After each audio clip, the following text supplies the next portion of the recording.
teka twabonye ko ari ingingo novuga ni ingingo ya politike kuko uravye icari caratumye bafata ivyo bihano nta cahindutse nta kirahinduka ndetse mbere mw'ishamwe ry'iteka twaheruka gusohora icegeranyo twerekana yuko umushikiranganji wa mbere w'ubu mu gihe yari ajejwe umutekano yari novuga umushikiranganji w'umutekano mu gihugu n'iterambere ry'amakomine ataco yakoze kugira ngo novuga hagati y'akazi na muntu umutekano bitera imbere mu gihugu kuko byarabonetse ko abantu bishwe muri ico kiringo babaye benshi cyane aho rero umuntu agaca yumvira igituma iyo ngingo ifashwe mugabo muri iri teka ntibidutangaje kuko ni ingingo yari imaze gufatwa n'ibindi bihugu muribuka ko leta zunze ubumwe za Amerika zakuye ku bihano abantu bari bafatiwe ivyo bihano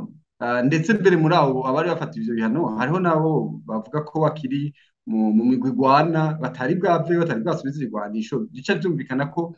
koko ni ingingo ya politike urumva ndetse mbere byaragiye biribonekeza yaba Union Européenne ubu yaba leta y'u Burundi imigenderanire yagiye novuga itera imbere kuko uko leta y'u Burundi ifata Union Européenne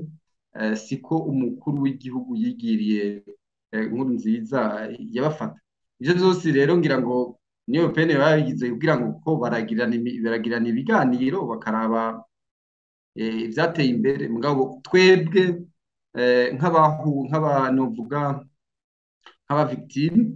nk'abakorewe ayo mabi birababaje kubona iyo ngingo ije muri kino gihe twebwe hari haciye iminsi novuga dusubijwe iteka nabo twebwe abavictime dusubijwe iteka novuga n'ubucamanza bwo mu karere aho bavyerekanye ko ivyo twagwanira ari byo none raba Union Européenne bisema amazi giziti ababandi nyabuna reka tubakure ibihano tukaba twimvira ati none izo ngingo za politike zifatwa bataravye icatumye izo ngingo zifatwa ko cavuye imbere cateye imbere ni kubera iki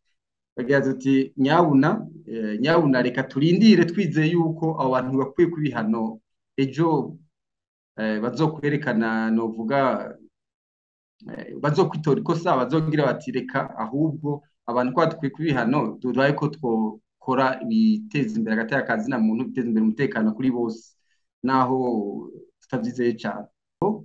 dusanzwe tuzi ko bari mu batanga uburyo novuga bukoreshwa na Cour pénale internationale mu batanga amafaranga menshi niyo tugira tuti nyabuna ntibace bahagarika n'ubwo buryo kugira ngo na ureke gukora ngo bareke gukurikirana abakoze ayo mabi bagira tuti mu gihe vyo bari ubugesera niyo tugira tuti nyabuna abasanzwe bafasha Cour pénale internationale yaba Union Européenne n'abandi babandanye bayifasha kugira ngo ejo canke hirya y'ejo abagirizwa ndetse mbere no muri abo bantu batatu ni mu gihe bizokwerekana ko bari mu bagirizwa mabi yakozwe baze bakurikirana naye handi hoho bitagenze uko ca bavuga bati okay byose birahagaze ubu reka leta y'u Burundi nta numwe yazokurikirana ntaki byo bari bara ku bahuye ko bagiriwe bahuye n'amabi yatewe n'ikidingo ca gatatu ca nkuru nziza